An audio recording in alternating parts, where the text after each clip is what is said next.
Welcome to another episode of Chad Sports Talk. You don't know, my name is Chad. Take a dive on sports. Welcome to my NFL Week 15 recap video. We go over last week's action of games and see how well I did in terms of picking them.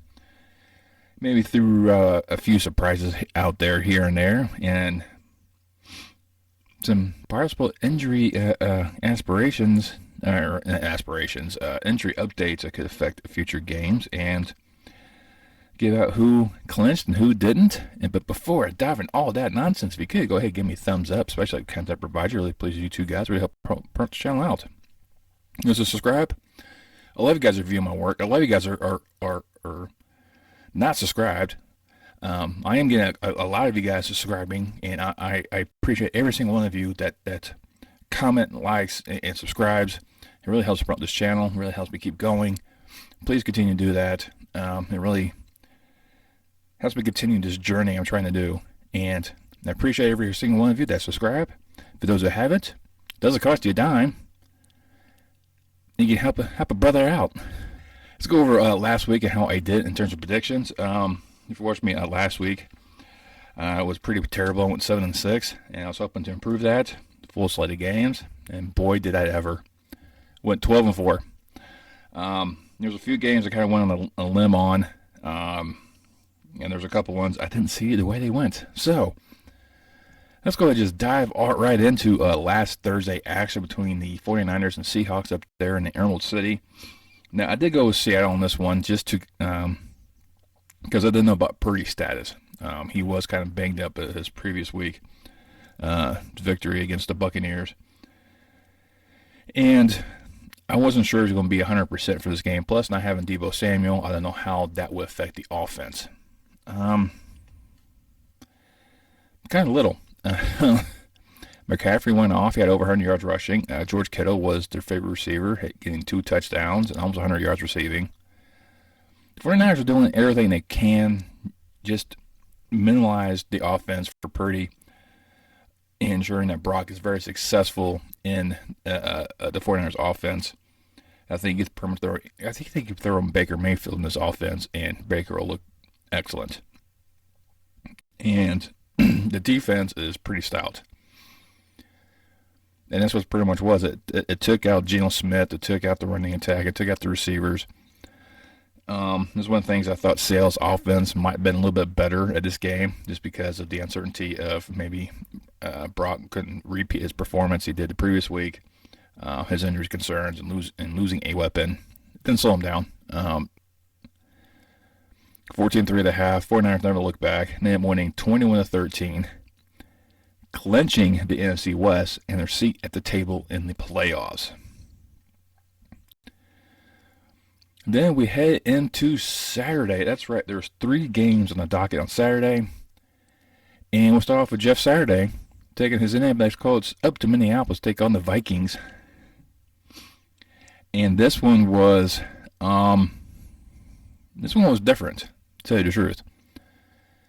This is a tale of two halves. This is what you have to take away from this one. Now, Frank Reich has the record for his comeback victory against the Houston Oilers in the playoffs back in, I think, 92, 93, around that time frame. I remember watching that game and I just couldn't believe my eyes while I was watching. Now, Frank Reich used to coach the Colts, and this game ended up turning out to be another similar aspect of the greatest comeback in the regular season. Indianapolis is doing everything correctly in this game. Kirk Cousins was having all sorts of issues, threw 2 pick sixes in the first half, as the Colts jumped up to a 33-0 lead. They're up 33 points. Then Minnesota started the ship away. Started making plays when they had to. The defense stopped the Colts. One of the things that kind of helped out was Jonathan Taylor getting injured. More likely gone for the season. So that took one of the weapons away from the Colts. than Matt Ryan being Matt Ryan in type of these situations, because he's also known for coughing up a huge lead in the Super Bowl. All these things just intermingled with each other into a grand, weird puzzle as the Vikings continue to march back, drive after drive after drive. We went into the final seconds or final minutes of the fourth quarter.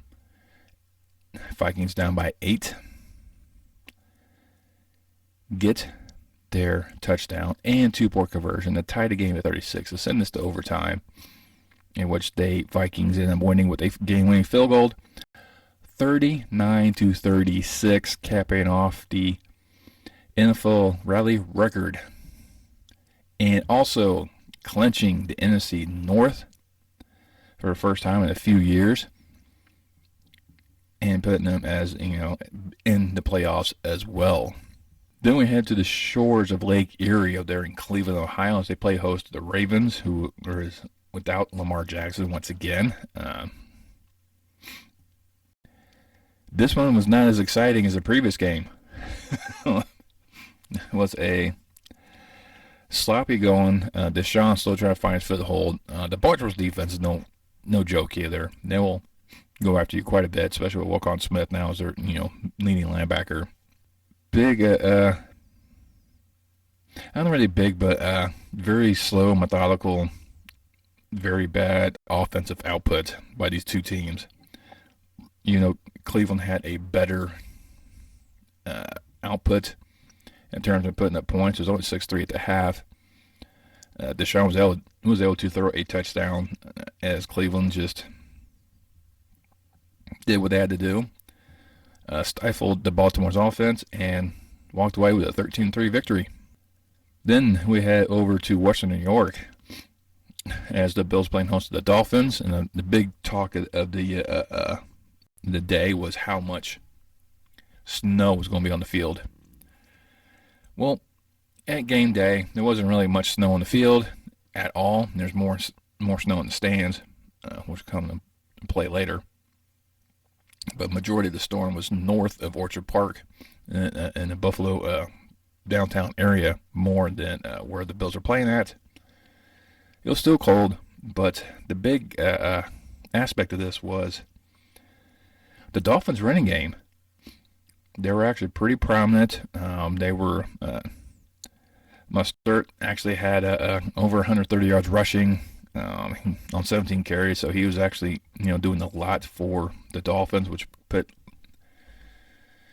lifted the pressure off of Tua a bit, where he's still able to find Waddle for over 100 yards and a touchdown. So there was that aspect, but he also got to take on Josh Allen, and he was doing everything he can. He was picking apart the offense. I think Buffalo spent too much time throwing the ball, as he had over 300 yards for touchdowns. Of course, that's what you want. But every time fans sound like a call or anything like that, they're throwing snowballs at the Miami bench. Every time they score, it came to snowballs. I mean, anyone scored, snowballs came flying in. And it came to a point where the refs pretty much told the fans, knock it off, or Buffalo's going to get a 15-yard penalty because of your dumb actions.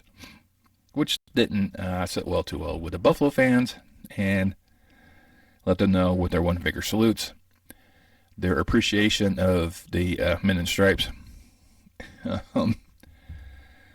They're still up throwing snowballs anyways. This is Buffalo. The major concern was those having ice getting thrown at players, and that's what they really were on about. But every time they start throwing, they'll start throwing snowballs up in the air. And if they land on the field, so be it. But they weren't throwing on the field, they were throwing up in the air. So the Buffalo fans were outthinking the refs on that one, I think. But Miami kept it close. I mean, it was the Dolphins' running attack, which kept them in the game, that allowed them to battle through, and it came down to the final seconds as the snow finally began to fall in Orchard Park. You see all the Bills players out there sweeping off a huge area for their kicker to hit a game-winning field goal, and sure enough, he kicked it, went through. The Bills clinched a fourth straight playoff berth, winning the East once again, and putting themselves in a position to be the number one seed in the AFC. Then we head into Chicago, where you had the Bears playing host to the number one team in the league, Philadelphia, in between two outstanding running quarterbacks, Jalen Hurts and Justin Fields. Justin Fields set the mark for most rushing yards by a quarterback in quite some time, with 1,000 yards this season. Justin Fields having 20 touchdowns and 10 rushing touchdowns for the season. Justin Fields had no interceptions this game, even though he spent a lot of times running around for his dear life because the offensive line sucks. But Chicago kept themselves in this game, partly because Jalen Hurts did get hurt with his shoulder, so his ability to play next week is in question. I don't know, could play a factor in this game, but Eagles defense was enough to keep the Bears keep them down a bit. But Philadelphia was able to walk away with a 25-20 victory. And they struggled, but they still ended up getting the W, continuing their march for the number one seed in the NFC.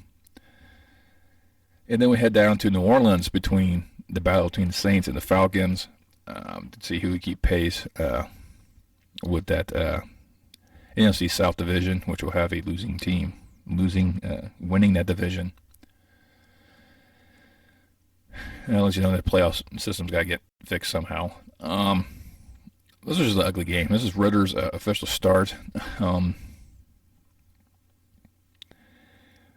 He definitely looked like a rookie. He wasn't all there until the second half of the game. Things started clicking with him, and he started moving the ball a bit. But then it was a little too late. Atlanta tried to come back, but it fell short. Saints ended up winning 21-18. Put both of them 5-9, and just right behind Tampa Bay. Then we head up to New York, where we have a playoff-style game between the Lions and the Jets. Zach Wilson was making his return as a starter because White was out.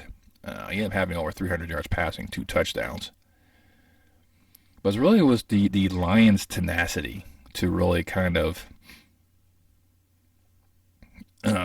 just stay in the game. I mean, it was 10-10 at the half, so you knew it was going to be a good contest. Fourth quarter, Jets were up actually 17-13. It was a fourth down play that ended up going for a touchdown to put the Lions ahead. But the end of the game was poor management by the coaching staff. Nothing Zach Wilson could have done. The coaching staff did not set him up correctly to make the right plays or manage the clock correctly.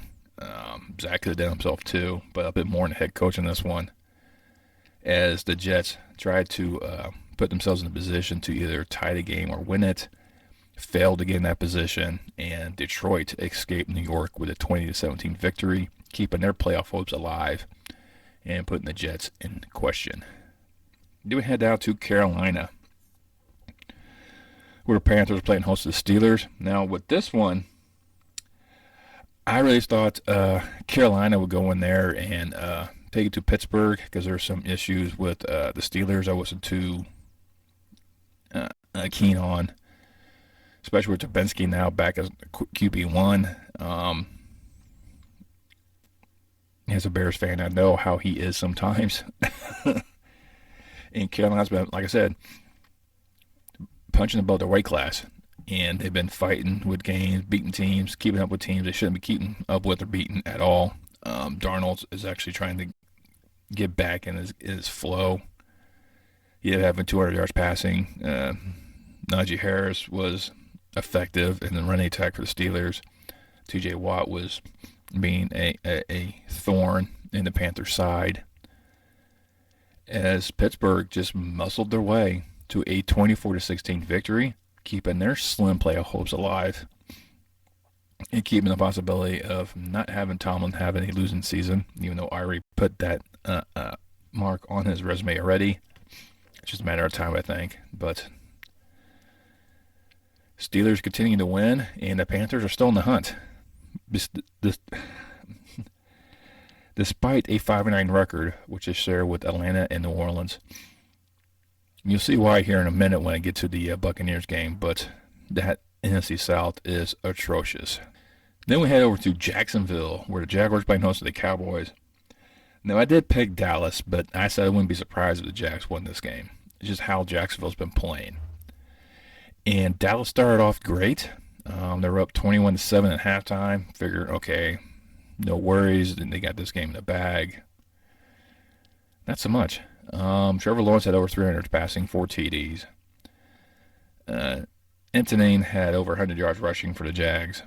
It was Dak doing unusual things, throwing interceptions. They didn't run back. And Jacksonville actually sent this game to overtime, 34-all. Actually, Dallas had to come back in with a drive to tie it. In the overtime session, a pick six by the Jags sealed the Cowboys' fate, 40-34. And Dallas didn't clinch their position as of yet.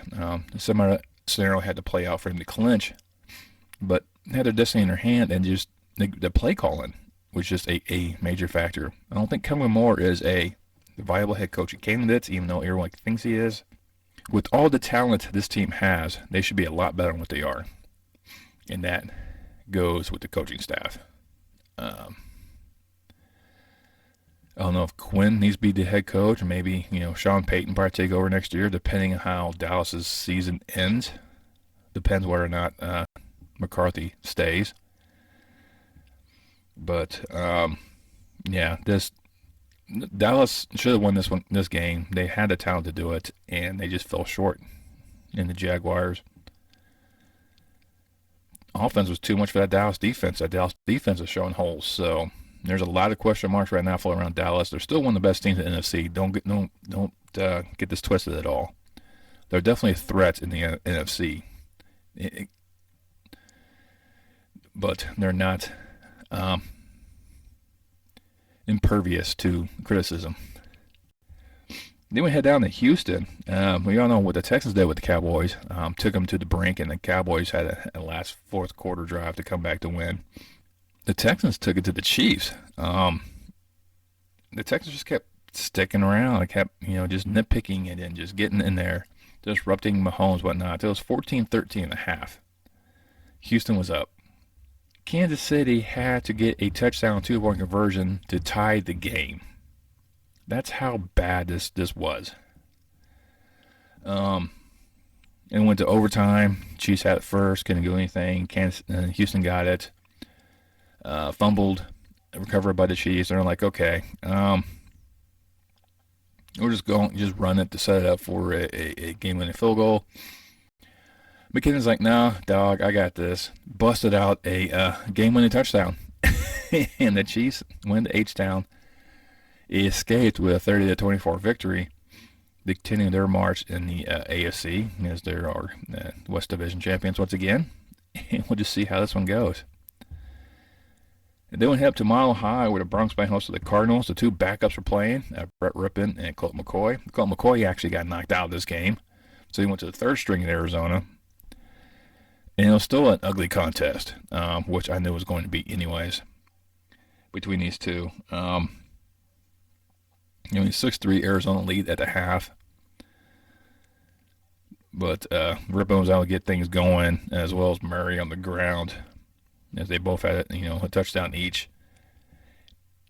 And Denver is able to win 24-15, and between a pair of teams at the bottom of the divisions, and preparing for next year's draft.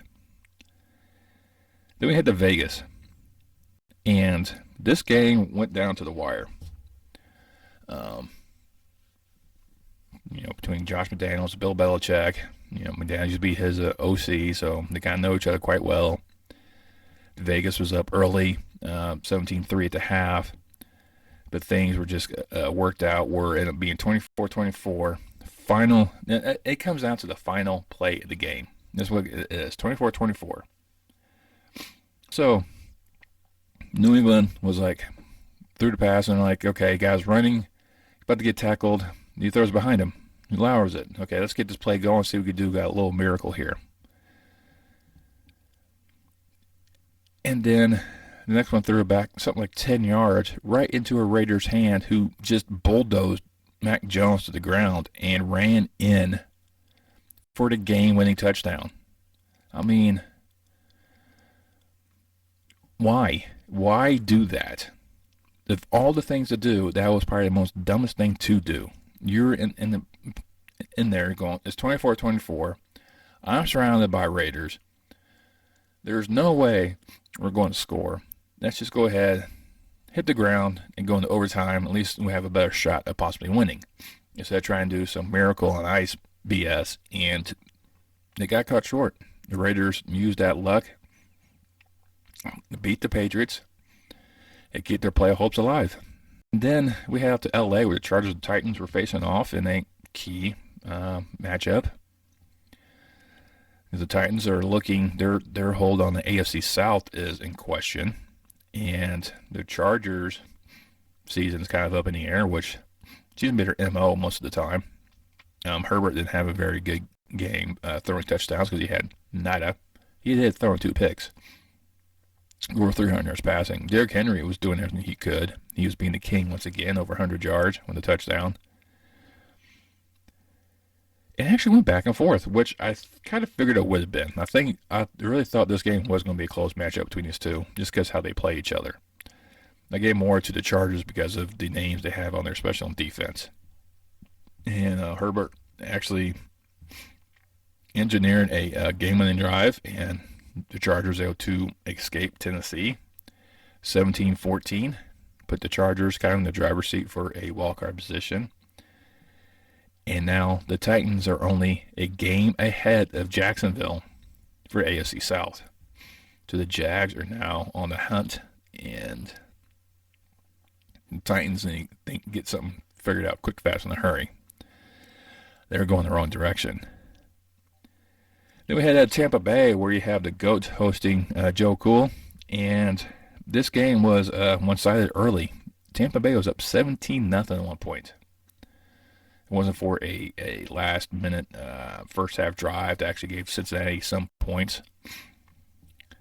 But once again, like the Colts and Vikings game, this was a tale of two halves. Tampa Bay was dominant that first half, at least dominant enough to get points and keep Cincinnati's offense off kilter. The second half was all Cincinnati. I mean, they completely obliterated Tampa Bay. They had no shot. Timing was off. Forcing turnovers. I mean, it was Fournette was coughing it up. Brady was coughing it up. I mean, no matter who was doing it, they were coughing up the ball. Cincinnati was capitalizing on that. They went in there and handled business, beating the Buccaneers 34-23. Gave them 10 wins on the season, and also control of the North right now in the AFC with the Baltimore's loss. So we'll see what happens with those two later on in the year. And then you had the Giants and the Commanders facing off once again. Second time in 3 weeks. For the Commanders, is literally a back-to-back showdown because they had the bye between them. And with this one, if the Giants won, that means the Cowboys got in, clinched their spot. If the Commanders won, of course, the Cowboys haven't clinched yet, but they'll make those last 2 seeds in the NFC kind of weird because this is what's that tie really helps these two clubs out anyways. Now, I wouldn't be surprised if this one was another tie, but I was going with Washington. Like I said, a lot of momentum was in their hands. Heineke was in charge. But the Giants' defense played a huge factor in this game. It wasn't something that was been a very, very effective unit lately, and they came in there with a purpose, with a mission. Heineke had a hard time eluding, hard time escaping, hard time making accurate throws. Almost 250 yards passing with only 1 touchdown. There was a play and it kind of goes down to the end of the game once again. It was fourth and goal, and Heineke's trying to throw to I think it was McLaren, and he was draped. I mean, it was blatant pass interference. I mean, he was the defender was on his back like a backpack. I mean, that's how bad it was. No call. And the Giants able to escape DC with a 20-12 victory, sending Dallas to the playoffs, by the way, with that victory, and putting them in the driver's seat for a spot. But Washington's also ahead of Detroit and Seattle in their aspects because of the tie with the Giants earlier, so we could still see all of the NFC East in the playoffs. It did a Monday night action between the Packers and the Rams. Now, for the Packers, they have a road to the playoffs. A slim road. Not quite, as I think, as Joe Buck put it, not the Dumb and Dumber role. So you tell me there's a chance. They got a little bit better odds than that. So for them, they have to win everything out, and so they have to beat the Rams. And the Rams, if they lose, they're eliminated. And Baker Mayfield now, he says he's more confident in the offense. He's had actually time to immerse himself. I mean, he had that huge comeback win against the Raiders last week after only being on the team for 48 hours. Or less than that, or a little over 48 hours, mind you. And they make a difference because the Packers defense showed up. I mean, they were disrupting Baker and Mayfield. They didn't let anything really transpire in a running attack. Jones and Dillon were two massive running backs for the Packers that they actually utilized. Dillon actually get 2 touchdowns on the ground, while Jones had 90 yards rushing. Aaron Rodgers didn't have to do much in terms of passing. He just had to be accurate, methodical with his passing attempts, even though he did have some trouble also maintaining upright position in the backfield. The Rams are missing their defensive god, but they're still able to get back there.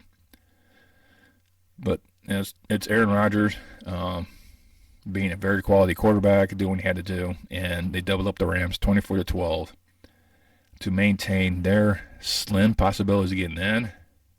They're not getting in by you, but they have to win out. They still got a game against Miami coming up, which I don't think they're going to win, but we'll have to see.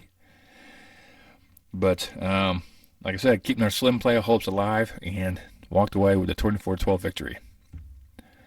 Well, there you go. That's the recap. And in terms of picks, I got Seattle wrong. I got Carolina wrong. I got Dallas wrong. And I picked Washington to beat the Giants.